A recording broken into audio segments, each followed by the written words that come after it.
Mother, Leonard, when we went to Michigan in October to ensure the safety and well-being of our grandparents, we had been telling you for some time that we would not allow the family to move the grandparents somewhere without our explicit approval of the location, in person.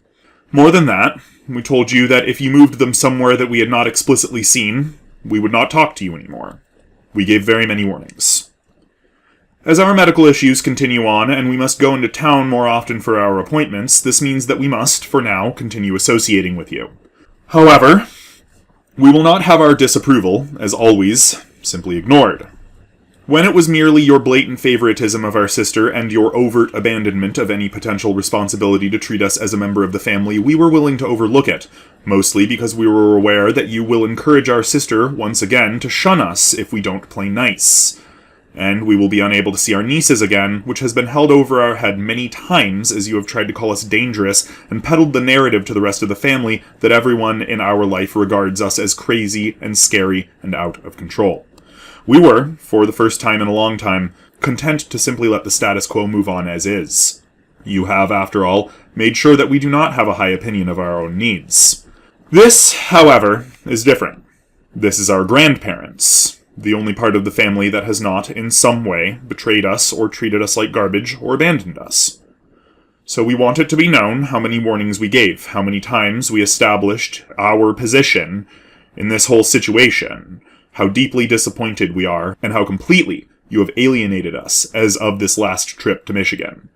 For a week before we ever came out to Michigan, we told both of you every day if there was no suitable place that we personally approved of for the grandparents, we would move out to Michigan into their basement and take care of them until attrition allowed them to move into an ideal location that we had personally approved of. Furthermore, every day from our arrival to our leaving, we told you, Mother, the exact same thing, regularly badgering you several times a day, not to forget our position in the family as a free agent working from our computer who could spend near unlimited amounts of time with our grandparents, an individual who required no pay nor special allowances and possessed the qualifications to drive and or move them wherever they needed to go. However, every time we mentioned this, it was quickly swept aside and we were hollowly reassured that it was all being accounted for. You continued this charade until the very day we left. 2 days later, almost as though you were waiting for us to leave, you rushed the grandparents into a move-in date for a considerably larger assisted living community than they were comfortable with, even as we personally showed discomfort at the idea. We mentioned that Grandma was uncomfortable with the situation you had chosen based on previously established desires and worries she had made clear from the very beginning. You said it was a good compromise. You had made your choice already, because it best suited you. When you later said Grandma was crying for hours and hours, we told you she was hurting and it was very difficult for her to have to move so fast, but you merely came back with the classic narcissism you always do and made it about you. You told us that you know how Grandmother feels because you are stressed as well.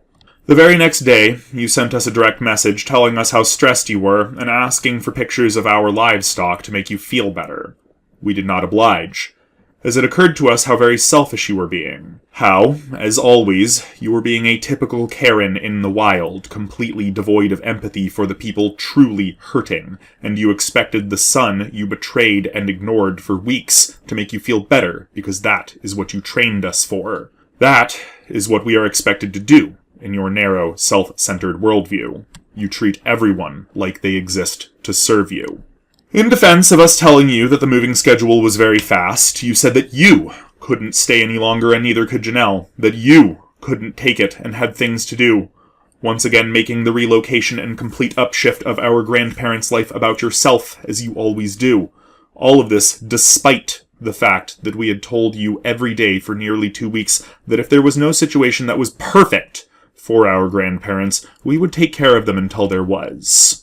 You always make it about yourselves and your convenience. You abandoned our grandparents just as we knew you would, just as many told us that you would, because you didn't feel like doing the work despite the fact that we had already said many times over that we would do the work for you. These statements, while processed, were consistently dismissed immediately. At every stage throughout our entire life, you have prioritized yourselves and your personal interests over your only son, and that, until now, has been something we had made peace with. But in this case, you prioritized your own personal interests over your parents, and that we cannot stand for. We will not stand for that. Because of your consistent ignorance of our position in the family, your constant alienation and overt favoritism in regards to our sister, because you have given our sister the perfect opportunity at every stage to have her own successful life and family, but you have never given us the same opportunities as you have her, and now, because you have abandoned our grandparents and ignored our many warnings, we will not be attending any of the family holidays this year, nor will we be assisting you after your back surgery, whenever that may be. We want it to be known that we take no pleasure in this, nor do we want to hurt anyone in the family by doing so. We would have brought this to you in person, but we are aware that it would not be allowed to run its course, and, as always, the only way we have ever been able to get your attention is by attracting you through the world at large, since direct confrontation in private only leaves you accusing us of being inconvenient, dangerous, and mentally ill, and we have no allies in your sphere of influence who will defend our position or call you out on the life of abuse that you have laid upon us. You have always made us into a monster, so that you can dismiss our needs and feelings. The bottom line is that the family has hurt us time and again over the last decade and more. Mother, you have been a horrible person to us throughout most of our life and regularly treated us as less than human for reasons we still cannot fathom to this day, and you have never apologized for it or tried to make it better. You have even told us that we only seek family therapy so that we can control the family, something that you have made very clear is your modus operandi. We have not considered ourselves as part of the family for a long time, so we have no stake in controlling it. Only have the two of you made meaningless platitudes that tell us how much you are over it, so we have to be too. Things like, that was a long time ago, and you should just move on. We are glad for you that you can move on from all of the pain and hurt you have dealt us, but we cannot, nor should we. After all, we are still living with it. We live with it every day. We live with it every time we wake up and have to remember that this is not our home, and that we cannot live comfortably or securely or stably no matter where we go. We live with it every time you talk to us about the family farm we will never be a part of. Every time you refuse to let us be part of that family. Every time you talk about how great and bountiful the life you're building for our sister and yourselves is becoming, how the farm you have bought for her is flourishing even as we waste away in poverty. And you've been doing this for the entirety of our homelessness, as though it gives you pleasure to rub in our face the life that you could give us, but won't. Moreover, Leonard has made it abundantly clear that he not only doesn't love us, but doesn't like us and never wanted us to be around in the first place. He has insulted us, censored us, dismissed us, told us that what we say doesn't matter, and almost every time we've been back to your house for the last 6 months, he has told us sometimes in so many words that he doesn't want us around and would rather not have to remember we were there. Not only has he never had to apologize for it, but he continues this flagrant abuse every time we see him. And not only do you allow it, but you have joined in from time to time. He has expelled guests from your home because, and we quote, "There's no point in you being here if you aren't going to make us dinner." And so that guest will never return, no matter how much we ask them. And we don't blame them. Leonard has even tried to pressure us to get all of our things out of our storage locker, which we pay for every month promptly on time, so is none of, and never will be, any of his business. He has personally signed off on the financing and or buying of no less than 4 properties and has handed down numerous vehicles to our sister while the two of you won't even let us drive a car enough to get our license. This has led us to have considerably fewer options for travel and work, such that people don't trust us driving their vehicles, because we must be dangerous if our parents would never let us practice. He has shown, time and again, that he did not intend to have us be part of the package deal when you married him, and has made it abundantly clear in so many words that he will not treat us equally to our sister. As evidence of this, when we were in South Dakota trying to convince you to finance a property for us and our partner and his child, we called out that you had financed more than one home for our sister, but not for us, and that was unfair. He simply responded, "It's not the same thing." Indeed, it was exactly the same thing. The only difference is that he will not take care of one sibling and will take care of the other. He, in so many words, has established that our sister and us are not the same. She is more his child than we are. We are not his child at all. His position in this has not changed since. and we doubt it ever will. Thus this final straw breaking our back. This abuse will no longer be tolerated, and we will not stand apart as a stranger in this family, someone lesser who is not worthy of the same opportunities or treatment as our sibling.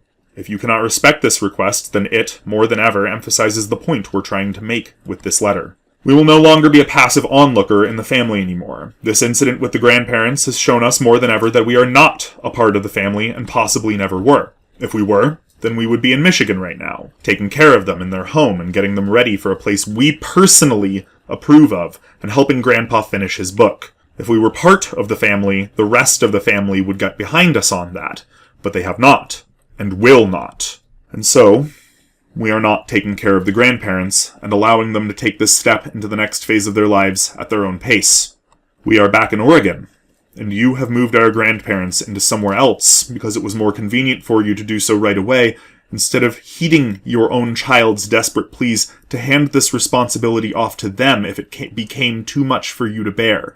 Despite being warned numerous times by that child that your behavior in regards to them and the grandparents was unacceptable, and infractions in the family trust would no longer be accepted. Mother, you have always questioned why we say we're not part of the family.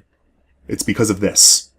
Because you regularly show us that we are not part of the family.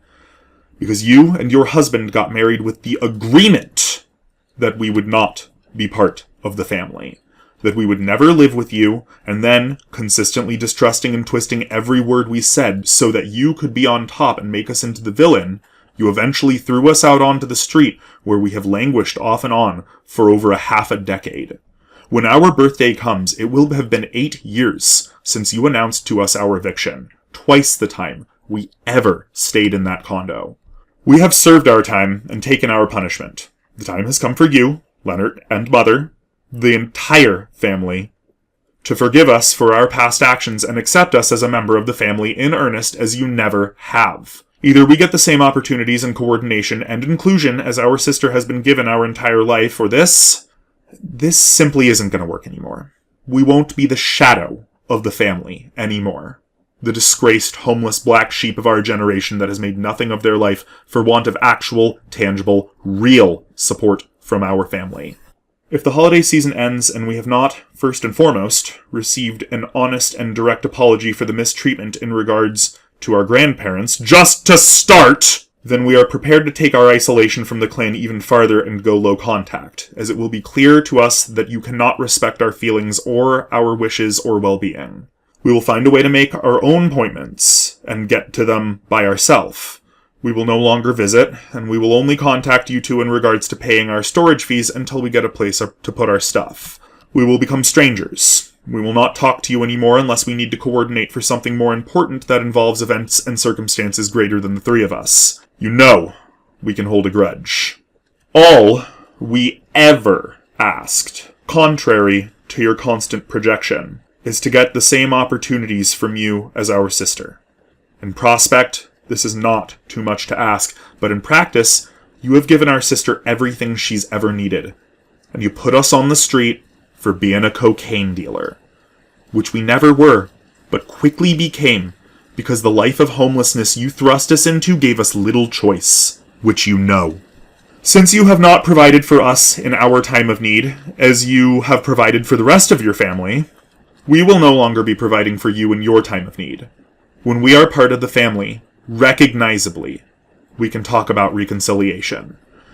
But, for now, we're almost certain that if you've listened to this all the way through, you're beside yourself with incredulity and personal offense. When you start to figure out how we could possibly consider doing something like this to you, then we'll be ready to talk.